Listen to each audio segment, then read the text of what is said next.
আকাশবাণী কলকাতা। স্থানীয় সংবাদ পড়ছি সংযুক্তা সিংহ। বিশেষ খবর।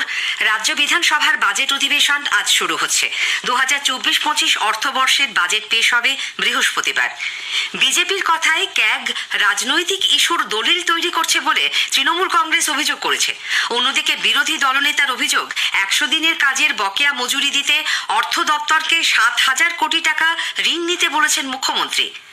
অবস্থান মঞ্চ খুলে নেওয়া হলেও বকেয়া মহার্ঘ ভাতার দাবিতে শহীদ মিনার চত্বরে ধর্ণা আন্দোলন চলবে বলে সংগ্রামী যৌথ মঞ্চ জানিয়েছে। মাধ্যমিকের মতো এবছর থেকে উচ্চ মাধ্যমিকেও প্রশ্নপত্রে ইউনিক সিরিয়াল নম্বর বা বিশেষ কোড চালু করা হচ্ছে। আসছি বিস্তারিত খবরে। রাজ্য বিধানসভার বাজেট অধিবেশন আজ শুরু হচ্ছে। অর্থমন্ত্রী চন্দ্রিমা ভট্টাচার্য বৃহস্পতিবার 2024-25 অর্থবর্ষের বাজেট পেশ করবেন। এবারের অধিবেশনে বেশ কয়েকটি বিল আনা হবে।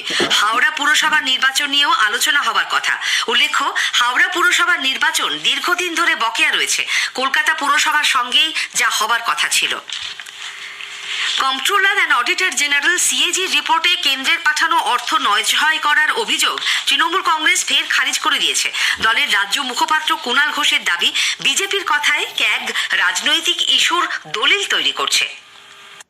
দুর্ভাগ্যজনকভাবে ক্যাগ এমন ধরনের কিছু কথা বলছে, 2002-03টাকে ইনক্লুড করে নিচ্ছে, যাতে বিরোধীরা সেটাকে অপব্যবহার করার, কুৎসা করার একটা সুযোগ পাচ্ছে। এমন ভাবে সেটাকে রিপ্রেজেন্ট করা হচ্ছে, এমন ভাবে সেটাকে উপস্থাপন করা হচ্ছে। আমরা এর তীব্র বিরোধিতা করছি। মাননীয় মুখ্যমন্ত্রী ইতিমধ্যেই প্রধানমন্ত্রীকে চিঠি লিখে তার সমস্ত পয়েন্টগুলি দিয়ে প্রতিবাদ জানিয়েছেন। আমরা আশা করব ক্যাগ এই ধরনের বিভ্রান্তিকর কিছু লেখার থেকে, মানুষকে বিভ্রান্ত করার থেকে, বিজেপির কথায় রাজনৈতিক ইস্যু করে দেওয়ার দলিল তৈরি থেকে বিরত থাকবে। অন্যদিকে 100 দিনের কাজের বকেয়া মজুরি রাজ্য সরকারই মিটিয়ে দেবে বলে মুখ্যমন্ত্রী মমতা ব্যানার্জি ঘোষণা করার পর বিরোধী দলনেতা শুভেন্দু অধিকারী অভিযোগ করেছেন, এই কাজ করানোর জন্য অর্থ দপ্তরকে 7,000 কোটি টাকা ঋণ নিতে বলে চিঠি দিয়েছেন মুখ্যমন্ত্রী। এই যে দেওয়া হবে, এটা ডেলি ওয়েজেসের থেকে মেটেরিয়াল পেমেন্ট বেশি। মেটেরিয়াল পেমেন্ট মানে তৃণমূলের চোরগুলো সমস্ত গ্রাম পঞ্চায়েতে 80% ভুয়া বিল করে রেখেছে এবং তারা 5 লাখ টাকার মেটেরিয়াল সাপ্লাই দিলে 25 লাখ টাকার বিল করে রেখেছে। তদন্ত রিপোর্ট যখন জমা পড়বে তখন এটাও বড় স্ক্যাম হিসেবেই আসবে। এবং এই টাকা আসবে কোত্থেকে? অর্থ দপ্তরের লোকেরা আমাকে নোট পাঠিয়েছেন আজ সকালে।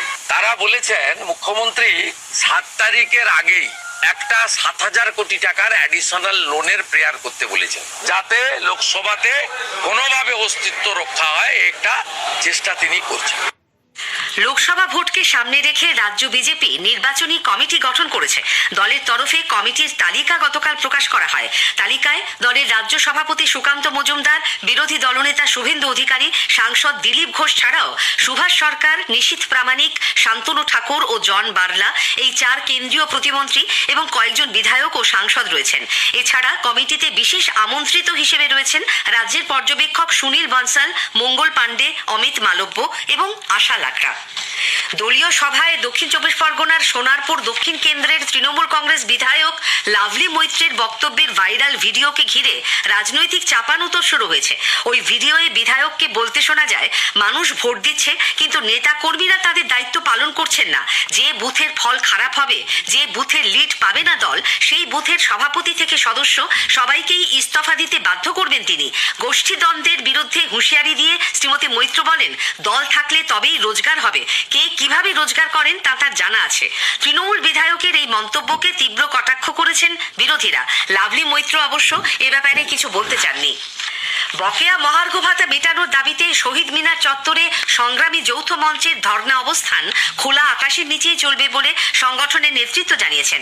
সেনাবাহিনীর তরফে গত শনিবার আন্দোলনকারীদের চিঠি দেওয়ার পর গতকাল সকালে অবস্থান মঞ্চ খুলে নেওয়া হয়। এর পেছনে মুখ্যমন্ত্রীর হাত রয়েছে বলে অভিযোগ করেছেন সংগঠনের আহ্বায়ক ভাস্কর ঘোষ।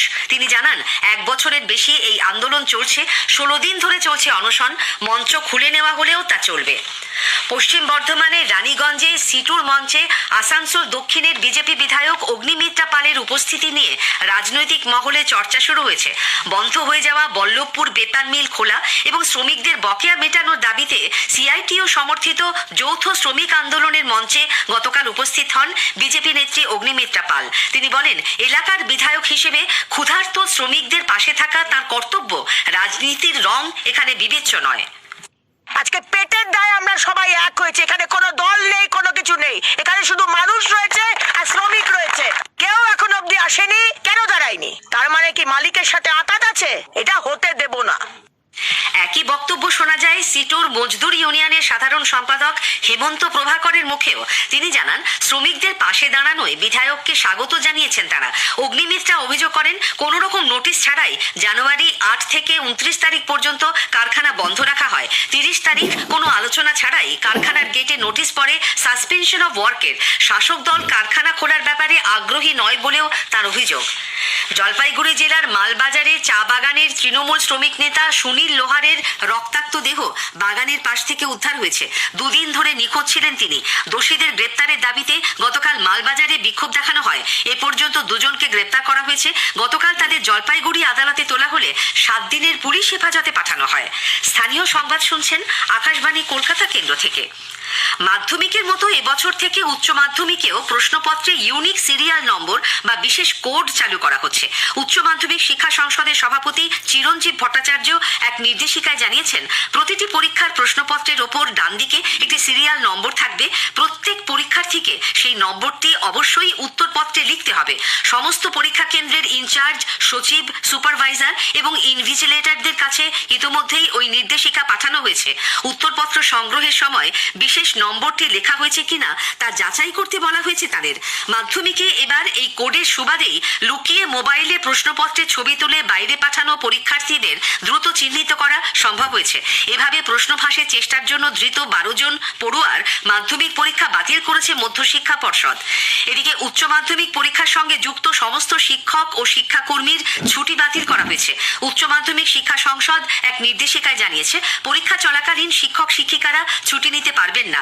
সিসিএল এর মতো কোনো ছুটি মঞ্জুর করা হবে না। মেডিকেল এমার্জেন্সি বা মাতৃত্বকালীন ছুটির প্রয়োজন হলে সংশ্লিষ্ট ডিআই মারফত সংসদকে আগে থেকে সেই ছুটির কথা জানাতে হবে। 24 ঘন্টা পেরিয়ে যাওয়ার পরেও পুরুলিয়ার কাটারি হাই স্কুলের ছাত্র এবারের মাধ্যমিক পরীক্ষার্থী দেবাশিস মাঝির কোনো খোঁজ মেলেনি। পুরুলিয়া শহরের চিত্তরঞ্জন স্কুলে মাধ্যমিক পরীক্ষা দিচ্ছিল সে। প্রথম দিন পরীক্ষা দিলেও দ্বিতীয় দিন তাকে নির্দিষ্ট আসনে পাওয়া যায়নি। তবে তারা অ্যাডমিট কার্ড ও রেজিস্ট্রেশন সার্টিফিকেট পড়েছিল। স্কুল কর্তৃপক্ষের তরফে বিষয়টি পুলিশে জানানো হয়। দেবাশিসের বাবা থানায় নিখোঁজ ডায়েরি করেন। স্কুলের সিসি ক্যামেরার ফুটেজ দেখেও ছাত্রটিকে চিহ্নিত করা যায়নি। ছেলে নিখোঁজ হওয়ার পেছনে ষড়যন্ত্র থাকতে পারে বলে বাবা সীতারাম মাঝির অভিযোগ। বীরভূমের বোলপুরে কাকুটিয়া একলব্য মডেল আবাসিক স্কুলে 9ম শ্রেণীর এক ছাত্রকে বেধড়ক মারধরের অভিযোগ উঠল উঁচু ক্লাসের ছাত্রদের বিরুদ্ধে। আশঙ্কাজনক অবস্থায় দীপ সোরেন নামে ওই পড়ুয়া বোলপুর মহকুমা হাসপাতালে ভর্তি। উইকেট ও বেল্ট দিয়ে তাকে মারা হয় বলে অভিযোগ। জানা গেছে, একাদশ শ্রেণীর ক্লাসরুমে দীপের যাতায়াত ছিল। সেখানকার এক ছাত্রের 200 টাকা খোয়া গেলে দীপকে সন্দেহ করে কয়েকজন। চুরির কথা স্বীকার করানোর জন্য তার উপর চরম মানসিক ও শারীরিক অত্যাচার করা হয় বলে অভিযোগ দীপের মা পূর্ণিমা দেবীর। গতকাল হস্টেলে তার সঙ্গে দেখা করতে এসে গুরুতর জখম ছেলের কাছ থেকে বিষয়টি তিনি জানতে পারেন। যদিও স্কুল কর্তৃপক্ষ তা মানতে চাননি। জুনিয়র ছাত্ররাও ভয়ে মুখ খুলতে চাইছে না। জেলা শাসক, পুলিশ সুপার ও স্কুলের অধ্যক্ষকে লিখিতভাবে অভিযোগ জানিয়েছে দীপের পরিবার। কলকাতার বিভিন্ন বেসরকারি হাসপাতালে ভর্তি থাকা রোগীর রক্তের প্রয়োজন হলে তার পরিবারকে রক্তদাতা জোগাড় করতে বলাটা আইন সিদ্ধ নয় বলে West Bengal voluntary blood donors ফোরামের প্রতিষ্ঠাতা, কেন্দ্রীয় সরকারের রক্ত পরিষেবা সংক্রান্ত পরামর্শদাতা কমিটির সদস্য ডাক্তার অপূর্ব ঘোষ জানিয়েছেন। বিশ্ব ক্যান্সার দিবস উপলক্ষে গতকাল কলকাতার সায়েন্স সিটি অডিটোরিয়ামে ফোরামের উদ্যোগে আয়োজিত এক কর্মশালায় আমাদের প্রতিনিধির সঙ্গে তিনি কথা বলছিলেন। প্রাইভেট যে কর্পোরেট হাসপাতালগুলি, সেখানে যখন কোনো রোগী ভর্তি থাকে তখন তাকে রক্তদাতা আনাটা বাধ্যতামূলক। এটা অত্যন্ত দুঃখজনক। সরকারি আইন তা বলে না, এটা আইন বিরুদ্ধ কাজ করছেন। রাজ্য সরকারকে আমরা জানিয়েছি যে যদি সরকারি ব্লাড সেন্টারে সেই রক্ত থাকে, সেই রক্ত তাদের গ্রহণ না করা এটা বেআইন, এটা মানুষ যারা বাংলাদেশ থেকে আসছেন চিকিৎসা করতে, যারা উত্তর পূর্ব ভারত থেকে আসছে, তাদের পরিবারের লোকরা রক্তদাতা এখানে কোথায় পাবে? ক্যান্সারের চিকিৎসায় ব্লাড ট্রান্সফিউশনের গুরুত্বের দিকটি তুলে ধরেন doctor Sudipta Shekhar Das. Blood cancer যাদের আছে বা এমনি ক্যান্সার আছে তাদের ব্লাড ট্রান্সফিউশন দিতে হয়। কিছুদিন বাদে বাদে এই পেশেন্টগুলোর প্লেটলেট কমে যায়, রেড সেল কমে যায়, অ্যানিমিয়া হয়। আর আমরা চাই যে কোনো ক্যান্সার পেশেন্টকে আমরা বাঁচিয়ে রাখি। আর ক্যান্সার অ্যাওয়ারনেসটা খুব ইম্পর্টেন্ট। এই অ্যাওয়ারনেসের থ্রুতেই আমরা আরও ক্যান্সারের যেটা আমাদের পার্সেন্টেজটা বেড়ে যাচ্ছে সেটাকে আমরা কন্ট্রোল করতে পারবো। নৈশ টহলদারিতে বেরিয়ে পূর্ব মেদিনীপুরের ময়নার বাগচায় পুলিশের একটি দল শনিবার রাতে আক্রান্ত হয়। কয়েকজনের সঙ্গে কথা বলার সময় 8-10 জন পুলিশকে ইট পাথর ছুড়ে আক্রমণ করে। আহত হন এক এএসআই ও এক কনস্টেবল। নৈহাটি স্টেডিয়ামে গতকাল আই লিগ ফুটবলে রিয়াল কাশ্মীর 3-0 গোলে মোহামেডান স্পোর্টিংকে হারিয়ে দিয়েছে। স্থানীয় সংবাদ শেষ হলো।